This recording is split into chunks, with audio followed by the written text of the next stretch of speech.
Computer network topology, network media, web ಮತ್ತು wireless ಘಟಕಗಳ ಕುರಿತು ಈ ವಿಡಿಯೋ ಆಗಿದೆ.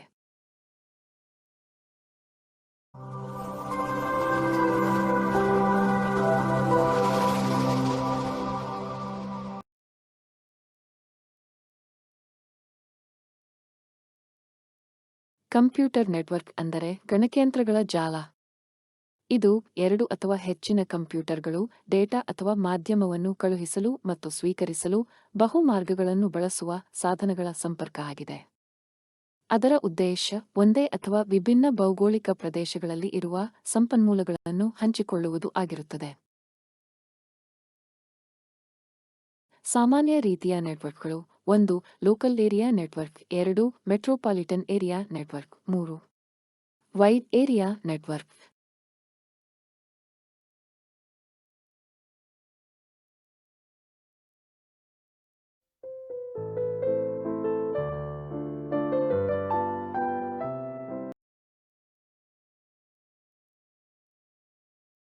ಲೋಕಲ್ ಏರಿಯಾ ನೆಟ್ವರ್ಕ್ ಇದು ಕಟ್ಟಡ, ಕಚೇರಿ, ಶಾಲೆ ಮುಂತಾದ ಸಣ್ಣ ಪ್ರದೇಶದಲ್ಲಿ ಪರಸ್ಪರ ಸಂಪರ್ಕಗೊಂಡಿರುವ ಕಂಪ್ಯೂಟರ್ಗಳ ಜಾಲವಾಗಿದೆ. ಇದು ನೆಟ್ವರ್ಕ್ ಸ್ವಿಚ್, ಈಥರ್ನೆಟ್ ಕೇಬಲ್ಗಳು ಮತ್ತು ಇನ್ಪುಟ್-ಔಟ್ಪುಟ್ನಂತಹ ಹಾರ್ಡ್ವೇರ್ನೊಂದಿಗೆ ನಿರ್ಮಿಸಲಾಗಿದೆ. ಲ್ಯಾನ್ನಲ್ಲಿ ಡೇಟಾವನ್ನು ಅತ್ಯಂತ ವೇಗದ ದರದಲ್ಲಿ ಮತ್ತು ಹೆಚ್ಚಿನ ಭದ್ರತೆಯೊಂದಿಗೆ ವರ್ಗಾಯಿಸಲಾಗುತ್ತದೆ. ಮೆಟ್ರೋಪಾಲಿಟನ್ ಏರಿಯಾ ನೆಟ್ವರ್ಕ್ ವಿಭಿನ್ನ ಲ್ಯಾನ್ ಅನ್ನು ಪರಸ್ಪರ ಸಂಪರ್ಕಿಸುವ ಮೂಲಕ ದೊಡ್ಡ ಭೌಗೋಳಿಕ ಪ್ರದೇಶವನ್ನು ಆವರಿಸುವ ನೆಟ್ವರ್ಕ್ ಆಗಿದೆ. ಇದು optical fibre cable, microwave tower ಅಥವಾ ಟೆಲಿಫೋನ್ ಲೈನ್ ಅನ್ನು ಬಳಸುತ್ತದೆ. ಸರ್ಕಾರಿ ಏಜೆನ್ಸಿಗಳು, ಖಾಸಗಿ ಕೈಗಾರಿಕೆಗಳು, ಬ್ಯಾಂಕ್ಗಳು, ಏರ್ಲೈನ್ಗಳು, ಶಿಕ್ಷಣ ಸಂಸ್ಥೆಗಳು, ಕಚೇರಿಗಳು ಇತ್ಯಾದಿಗಳೊಂದಿಗೆ ನಾಗರಿಕರನ್ನು ಸಂಪರ್ಕಿಸಲು ಬಳಸಲಾಗುತ್ತದೆ. ವೈಡ್ ಏರಿಯಾ ನೆಟ್ವರ್ಕ್ ಇದು ದೇಶಗಳಲ್ಲಿ ಅಥವಾ ವಿಶ್ವದಾದ್ಯಂತ ವಿಸ್ತರಿಸುವ ನೆಟ್ವರ್ಕ್ ಆಗಿದೆ. ಇದು telephone line, fibre optic cable ಅಥವಾ ಸ್ಯಾಟಲೈಟ್ ಲಿಂಕ್ಗಳ ಮೂಲಕ ದೊಡ್ಡ ಭೌಗೋಳಿಕ ಪ್ರದೇಶದ ಮೇಲೆ ವ್ಯಾಪಿಸಿದೆ. ಇಂಟರ್ನೆಟ್ ಒಂದು ದೊಡ್ಡ ವ್ಯಾನ್ ಆಗಿದೆ. ವ್ಯಾಪಾರ, ಸರ್ಕಾರ, ಸಾಮಾಜಿಕ ಮಾಧ್ಯಮ, ಶಿಕ್ಷಣ ಮತ್ತು ಸಂಶೋಧನೆ ಕ್ಷೇತ್ರದಲ್ಲಿ ಇದನ್ನು ವ್ಯಾಪಕವಾಗಿ ಬಳಸಲಾಗುತ್ತದೆ.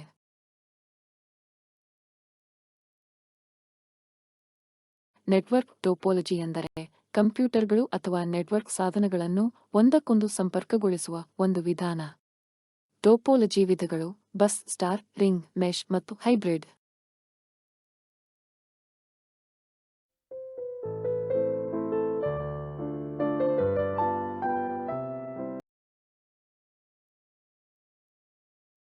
ಬಸ್ ಟೋಪೋಲಜಿ ಇದರಲ್ಲಿ ಎಲ್ಲಾ ಕಂಪ್ಯೂಟರ್ಗಳು ಒಂದೇ ಕೇಬಲ್ ಮೂಲಕ ಸಂಪರ್ಕ ಹೊಂದಿರುತ್ತದೆ. ಇದು ಡೇಟಾವನ್ನು ಒಂದು ತುದಿಯಿಂದ ಇನ್ನೊಂದಕ್ಕೆ ಒಂದೇ ದಿಕ್ಕಿನಲ್ಲಿ ರವಾನಿಸುತ್ತದೆ. ಸ್ಟಾರ್ ಟೋಪೋಲಜಿ ಇದರಲ್ಲಿ ಪ್ರತಿ ಕಂಪ್ಯೂಟರ್ ಹಬ್, ಸ್ವಿಚ್ ಅಥವಾ ಸೆಂಟ್ರಲ್ ಕಂಪ್ಯೂಟರ್ಗೆ ಸಂಪರ್ಕ ಹೊಂದಿರುತ್ತದೆ. ಈಥರ್ನೆಟ್ ಕೇಬಲ್ಗಳನ್ನು ಕಂಪ್ಯೂಟರ್ಗಳು ಮತ್ತು ಸಾಧನಗಳನ್ನು ಸಂಪರ್ಕಿಸಲು ಬಳಸಲಾಗುತ್ತದೆ. ಇದು ಅತ್ಯಂತ ಜನಪ್ರಿಯ ಟೋಪೋಲಜಿಯಾಗಿದೆ. ರಿಂಗ್ ಟೋಪೋಲಜಿ ಇದು ಬಸ್ ಟೋಪೋಲಜಿಯಂತಿದೆ. ಇದು ರಿಂಗ್ ಅನ್ನು ರೂಪಿಸುವುದರೊಂದಿಗೆ ಸಂಪರ್ಕಗೊಂಡಿರುವ ನೋಡ್ಗಳನ್ನು ಒಳಗೊಂಡಿರುತ್ತದೆ ಮತ್ತು ವೃತ್ತಾಕಾರದ ಡೇಟಾ ಮಾರ್ಗವನ್ನು ರಚಿಸುತ್ತದೆ. ಮೆಶ್ ಟೋಪೋಲಜಿ ಕಂಪ್ಯೂಟರ್ಗಳು ವಿವಿಧ ಸಂಪರ್ಕಗಳ ಮೂಲಕ ಪರಸ್ಪರ ಸಂಪರ್ಕ ಹೊಂದಿರುತ್ತದೆ. ಒಂದು ಕಂಪ್ಯೂಟರ್ನಿಂದ ಇನ್ನೊಂದಕ್ಕೆ ಸಂಪರ್ಕಿಸಲು ಹಲವಾರು ಮಾರ್ಗಗಳಿರುತ್ತದೆ. ಹೈಬ್ರಿಡ್ ಟೋಪೋಲಜಿ ಎರಡು ಅಥವಾ ಹೆಚ್ಚು ವಿಭಿನ್ನ ಟೋಪೋಲಜಿಗಳನ್ನು ಸಂಯೋಜಿಸಿದಾಗ ಹೈಬ್ರಿಡ್ ಟೋಪೋಲಜಿ ಎಂದು ಕರೆಯಲಾಗುತ್ತದೆ.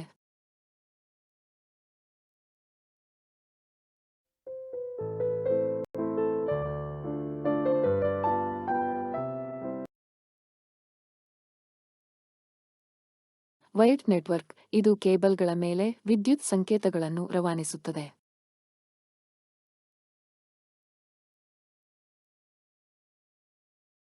ವೈರ್ಲೆಸ್ ನೆಟ್ವರ್ಕ್ ಇದು ಡೇಟಾವನ್ನು ರವಾನಿಸಲು ಮತ್ತು ಸ್ವೀಕರಿಸಲು ರೇಡಿಯೋ ತರಂಗಗಳನ್ನು ಬಳಸುತ್ತದೆ.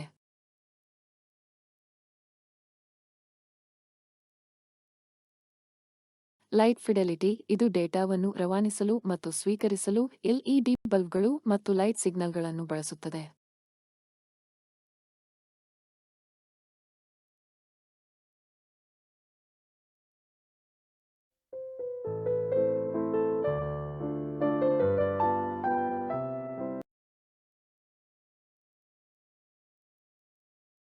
ಪಿಸಿಗಳು, ಸ್ವಿಚ್ಗಳು, ಹಬ್ಗಳು, ರೂಟರ್ಗಳು, ನೆಟ್ವರ್ಕ್ ಪ್ರಿಂಟರ್ಗಳು, ನೆಟ್ವರ್ಕ್ ಶೇಖರಣಾ ಸಾಧನಗಳನ್ನು ಸಂಪರ್ಕಿಸಲು ಈಥರ್ನೆಟ್ ಕೇಬಲ್ಗಳನ್ನು ಬಳಸಲಾಗುತ್ತದೆ.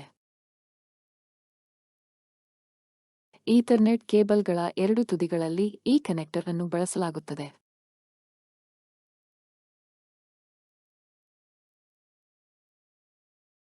ಇವು ನೆಟ್ವರ್ಕ್ಗೆ ಸಂಪರ್ಕಿಸಲು ಪಿಸಿಗಳಲ್ಲಿ ಬಳಸಲಾಗುವ ನೆಟ್ವರ್ಕ್ ಇಂಟರ್ಫೇಸ್ ಕಾರ್ಡ್ಗಳು.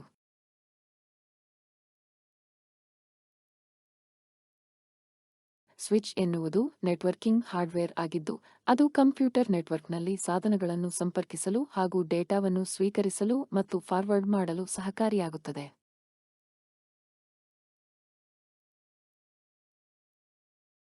ಮಾಡೆಮ್ ಸಾಧನವು ಅನಲಾಗ್ ಸಿಗ್ನಲ್ ಅನ್ನು ಡಿಜಿಟಲ್ ಸಿಗ್ನಲ್ ಆಗಿ ಅಥವಾ ಡಿಜಿಟಲ್ ಸಿಗ್ನಲ್ ಅನ್ನು ಅನಲಾಗ್ ಸಿಗ್ನಲ್ ಆಗಿ ಪರಿವರ್ತಿಸುತ್ತದೆ.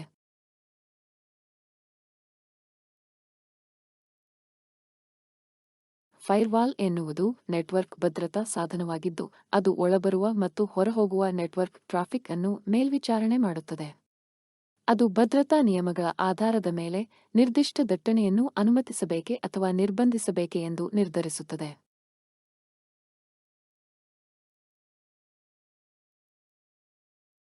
ರೂಟರ್ಗಳು ಬಹು ನೆಟ್ವರ್ಕ್ಗಳನ್ನು ಸಂಪರ್ಕಿಸುತ್ತದೆ. ಇದು ಸ್ವಂತ ನೆಟ್ವರ್ಕ್ ಅಥವಾ ಇತರ ನೆಟ್ವರ್ಕ್ಗಳಿಗೆ ಪ್ಯಾಕೆಟ್ಗಳನ್ನು ಫಾರ್ವರ್ಡ್ ಮಾಡುತ್ತದೆ.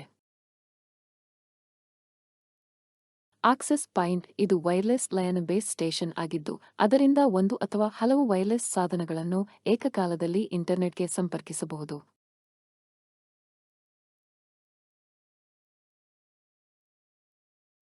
ವೈರ್ಲೆಸ್ ಯುಎಸ್ಬಿ ಅಡಾಪ್ಟರ್ ಡೆಸ್ಕ್ಟಾಪ್ ಅಥವಾ ಲ್ಯಾಪ್ಟಾಪ್ ಅನ್ನು ವೈರ್ಲೆಸ್ ನೆಟ್ವರ್ಕ್ಗೆ ಸಂಪರ್ಕಿಸಲು ಮತ್ತು ಇಂಟರ್ನೆಟ್ ಸಂಪರ್ಕವನ್ನು ಪಡೆಯಲು ಅನುಮತಿಸುತ್ತದೆ.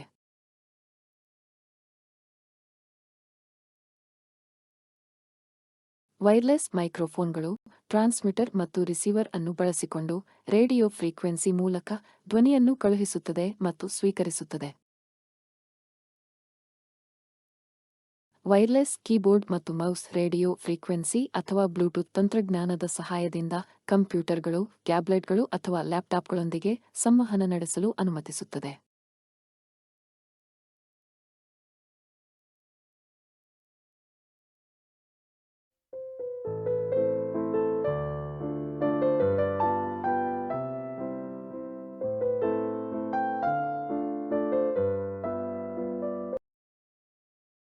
ಈ ವಿಡಿಯೋ ನಿಮಗೆ ಉಪಯುಕ್ತವಾಗಿದೆ ಎಂದು ಅನಿಸಿದರೆ ಇದನ್ನು ಲೈಕ್ ಮಾಡಿ ಮತ್ತು ನಿಮ್ಮ ಸ್ನೇಹಿತರಿಗೆ ಶೇರ್ ಮಾಡಿ. ಇನ್ನಷ್ಟು ಕಂಪ್ಯೂಟರ್ ಸಂಬಂಧಿತ ವಿಡಿಯೋಗಳಿಗಾಗಿ ಈ ಚಾನಲ್ಗೆ ಭೇಟಿ ನೀಡಿ. ದಯವಿಟ್ಟು ಈ ಚಾನಲ್ ಅನ್ನು ಸಬ್ಸ್ಕ್ರೈಬ್ ಮಾಡಲು ಮರೆಯಬೇಡಿ. ವಿಡಿಯೋ ವೀಕ್ಷಿಸಿದ್ದಕ್ಕಾಗಿ ಧನ್ಯವಾದಗಳು.